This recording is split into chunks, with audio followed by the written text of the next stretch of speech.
You're listening to the Cyberwire Network, powered by N2K.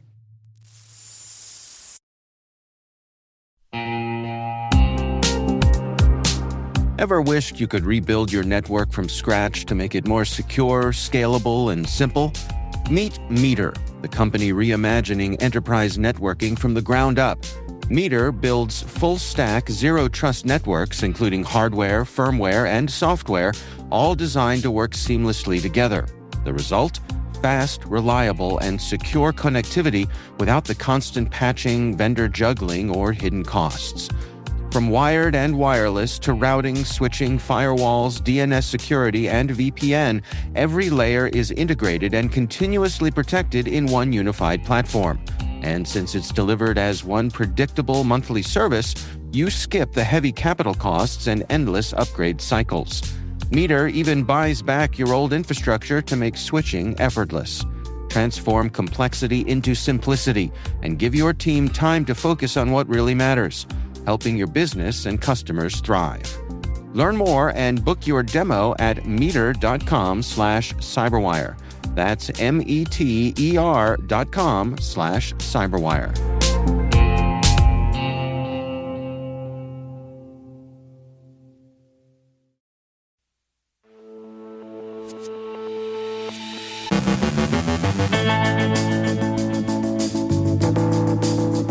Venezuela blames physical attacks for blackouts as cyber questions swirl. Trump reverses a chip technology sale over national security issues and removes sanctions linked to predator spyware. Greek officials say an air traffic shutdown was not a cyber attack. The U.S. Army launches a new officer specialization in AI and machine learning. The Kimwolf botnet infects more than 2 million devices worldwide. ZoomStealer uses browser extensions to grab sensitive online meeting data. The European Space Agency confirms a cybersecurity incident. Former lawmakers and cyber policy leaders warn that U.S. cyber defenses are slipping. On today's afternoon Cyber Tea, host Ann Johnson welcomes Troy Hunt, founder of Have I Been Pwned. And a researcher swipes left on white supremacy.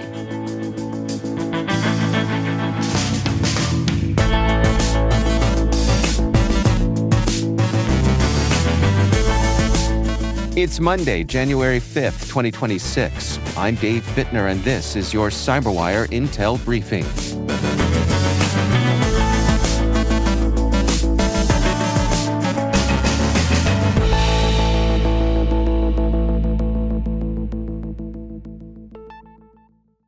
Happy New Year, and thanks for joining us. It is great to have you with us here today.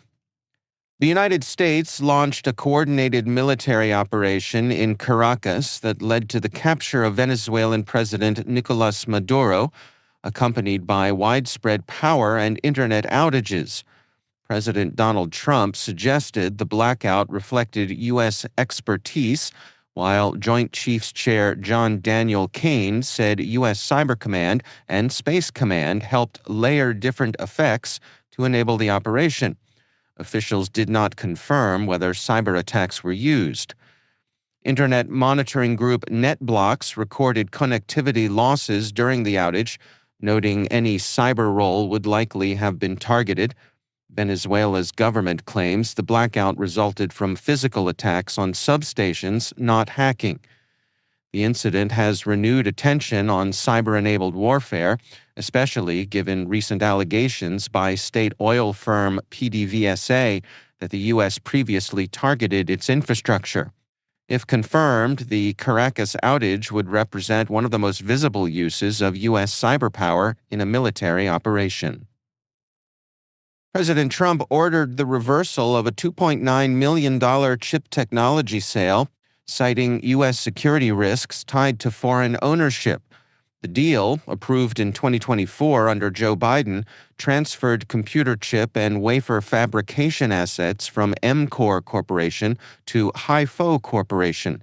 Trump said credible evidence shows HiFo's owner is a citizen of the People's Republic of China and ordered divestment within 180 days. Elsewhere, the Treasury Department removed sanctions on 3 individuals linked to the Intellexa consortium, reversing Biden-era designations tied to the Predator spyware operation. Those delisted include Maram Harpaz, Andrea Gambazzi, and Sarah Hamau, all sanctioned in 2024 for roles supporting Intellexa's opaque corporate structure.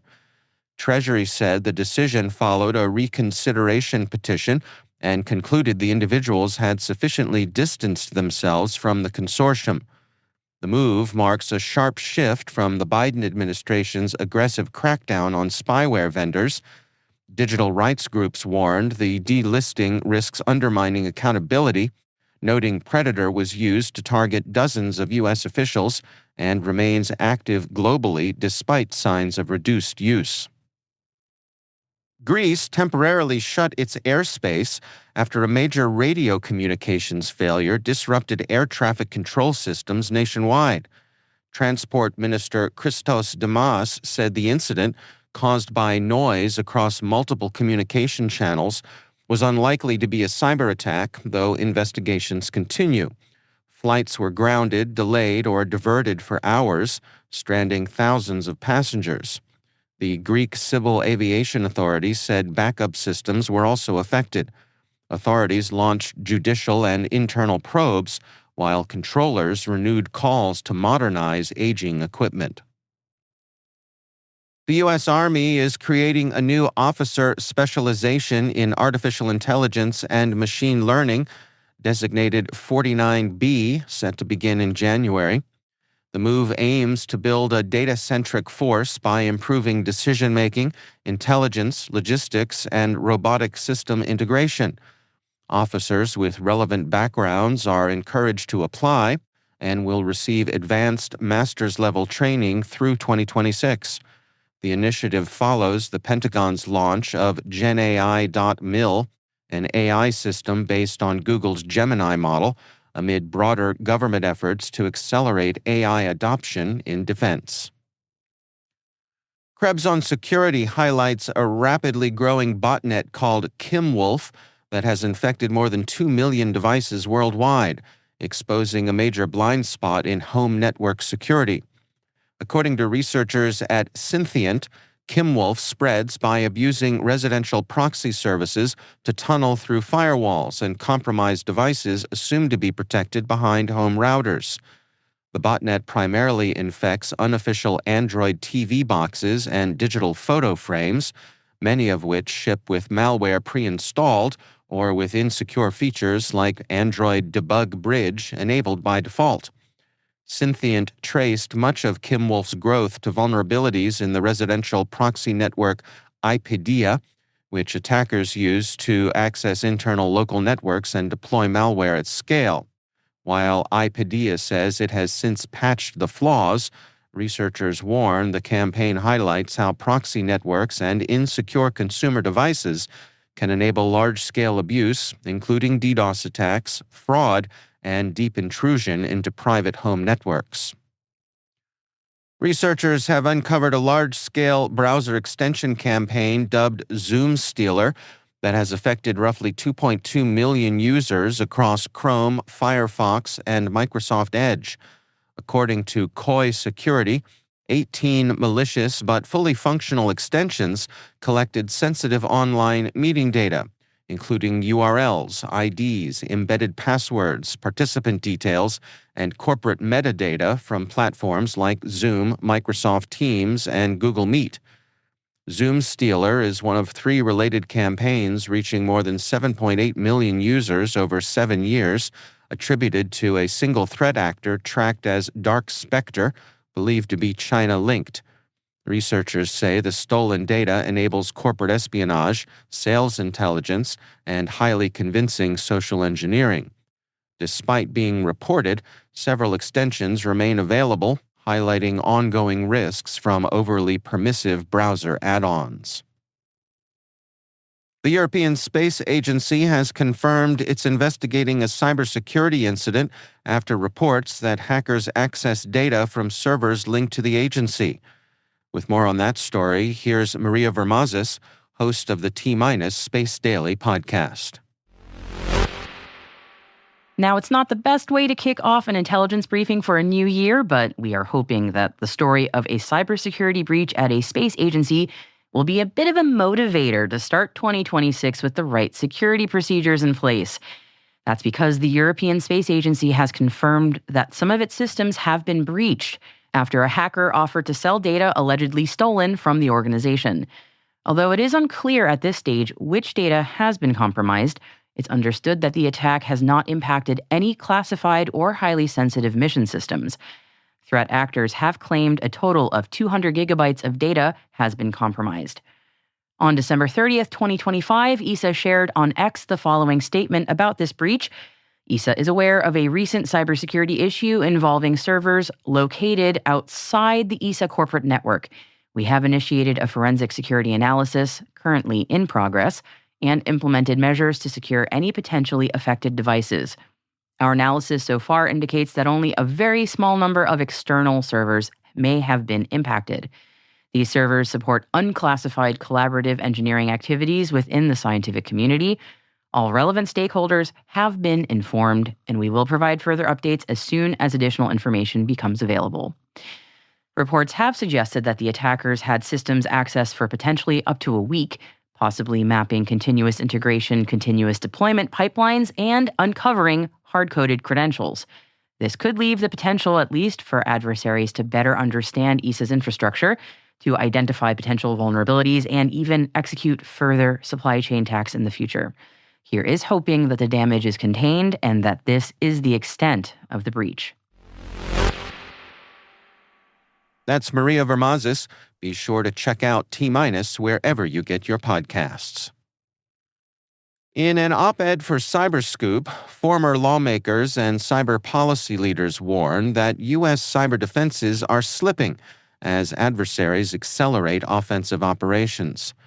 Former Congressman Jim Langevin and Mark Montgomery, retired Rear Admiral and former executive director of the congressionally mandated Cyberspace Solarium Commission, argue that China is persistently infiltrating U.S. government and critical infrastructure networks, while Russia, Iran, and North Korea continue disruptive and preparatory cyber activity. Meanwhile, America's defensive posture is eroding. The authors draw on their experience with the Cyberspace Solarium Commission, which produced 116 recommendations in 2020 that temporarily strengthened U.S. cyber strategy. They say those gains are now fading due to leadership gaps, workforce shortages, weakened public-private collaboration, and lagging international coordination. They call for urgent action, including Senate-confirmed leadership and stable funding for the Cybersecurity and Infrastructure Security Agency, expanded cyber workforce programs, restored information sharing mechanisms, and renewed cyber diplomacy. Their message is blunt: waiting for a cyber catastrophe is not an option.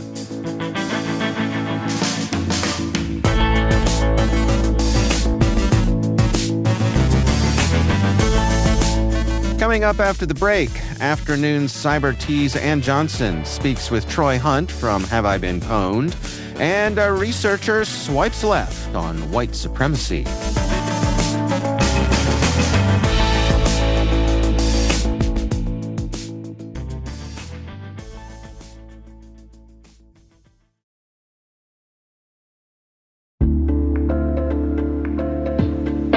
What's your 2 a.m. security worry? Is it, do I have the right controls in place? Maybe, are my vendors secure? Or the one that really keeps you up at night, how do I get out from under these old tools and manual processes? That's where Vanta comes in. Vanta automates the manual work so you can stop sweating over spreadsheets, chasing audit evidence, and filling out endless questionnaires.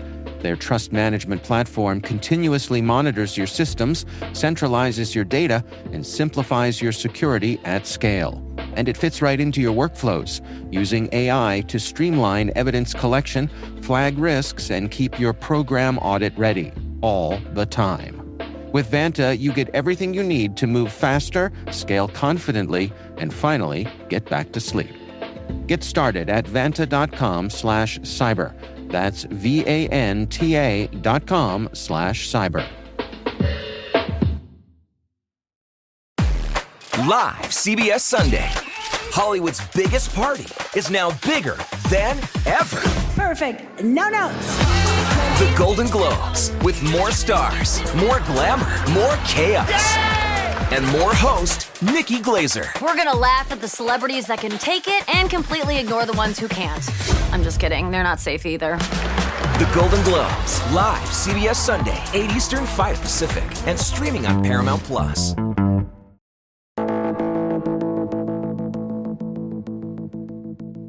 Microsoft's Ann Johnson is host of the Afternoon Cyber Tea podcast. And in this week's episode, she's joined by Troy Hunt, founder of Have I Been Pwned? Security often fails not because of technology that is broken, but because the technology does not work for people. Breach data is really a story about us. It is about how attackers adapt and how people keep repeating the same mistakes. As of the time of recording, we've got just over 17 billion breached records in this service, nearly 7 billion unique email addresses. When someone gets breached, they usually get breached more than once. Time on the internet increases risk and increases likelihood of exposure. I find that really that the biggest blocker for organizations disclosing is that their number one priority is not to their customers, despite what the disclosure emails often say. Their number one priority, and it's probably not surprising, is to shareholders. And what that means is protecting organizational value, making sure that the share price doesn't take a hit, that investors don't lose confidence. And that's this conundrum that people are referring to as data breach fatigue, where we're getting so many of these notices that was sort of like, oh, well, it happened again. But maybe what it's doing as well is changing our behaviours or necessitating that we change our behaviours and we stop sort of treating each individual incident as some major thing, and we structure ourselves such that we expect breach and we're resilient to breach. I'm the Have I Been Pwned cybersecurity guy, and I got phished earlier this year, like proper successfully phished. I was jet lagged and I had this email allegedly from MailChimp about my account being locked because of spam complaints, and that seemed very feasible. And I followed the link, and my password manager didn't auto-complete my strong unique password, so I copied and pasted it. I had two-factor turned on and it requested the 6-digit token, which I copied and pasted from my code generator into the phishing site. And about 5 seconds later, my brain went, hang on a second, this isn't right. So I demonstrated these human weaknesses that social engineering and scams and attackers take advantage of. One of them was fear, losing access to my mailing list.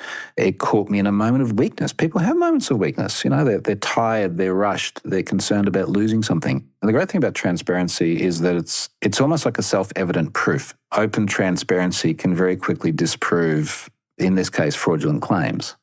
In the same vein, do you think that we're moving toward more transparency, more disclosure, openness, or will organizations try to minimize what they share unless it's mandated or regulated? Yeah, and unfortunately, I think that's what it is. One of the things that a lot of people don't understand is around what are the obligations, the regulatory obligations of organizations for disclosure. For things like disclosure, the regulatory obligations are usually around reporting to the regulator. So you might have to, if you're in the UK, for example, report to the Information Commissioner's Office, and you have to report to them within 72 hours. But then you get to self-assess around the necessity to report to individuals. And GDPR uses terms like jeopardising the rights and freedoms of individuals. In Australia, we have what we call the notifiable data breach scheme. And if the breach is likely to cause serious harm to the individuals, you need to disclose to them. But outside of that, and outside of particular specific classes of data, such as medical data or other financial data or other sensitive classes, you just don't need to disclose. And people, when the penny drops, they're outraged. They're like, how on earth do we not have to hear about this? So what will often happen for me is someone will send me data. And while we're doing this podcast, I saw one pop up where someone said, look, this organisation has had a data breach, and also here's a link to them denying it. And the link is to a tweet, which basically just says fake news. Now, I'll have a look at that data and I'll be able to verify it. And if it's legitimate, I'll get in touch with that organisation and say, look, I think you should look at this more closely. It's not consistent with what you've said online. And the advice I'll normally then give is, look, The truth is in the data. We will get to the bottom of the truth, and particularly if it's in public circulation, you cannot escape that truth. Now, this is your opportunity to have some control over the narrative. You can either analyze this, come up with reasonable conclusions, make statements about it, and deal with it appropriately, or everyone will draw their own conclusions. And they have the data. They will be able to draw accurate conclusions in some cases, inaccurate conclusions in others. But unless you control the narrative, you have no ability to control what people say about it. Be sure to check out the complete episode of Afternoon Cyber Tea. You can find that on the CyberWire website or wherever you get your favorite podcasts.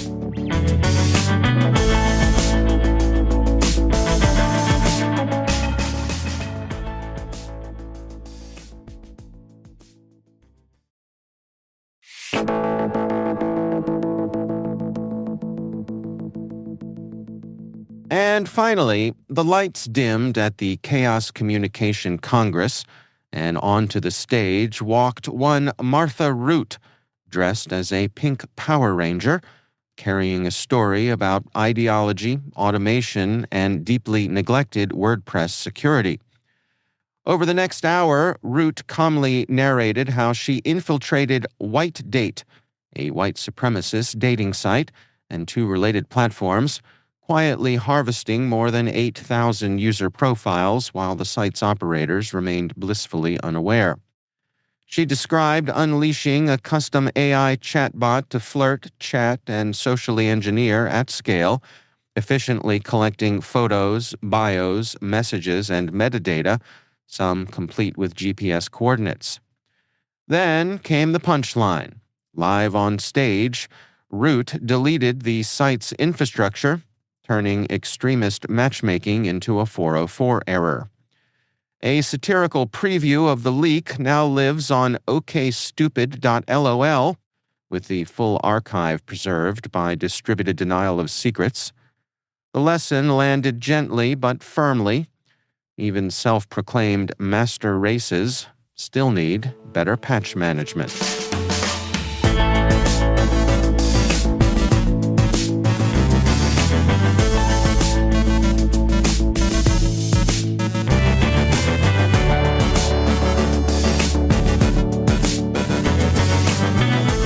And that's the Cyberwire. For links to all of today's stories, check out our daily briefing at thecyberwire.com. We'd love to know what you think of this podcast. Your feedback ensures we deliver the insights that keep you a step ahead in the rapidly changing world of cybersecurity. If you like our show, please share a rating and review in your favorite podcast app.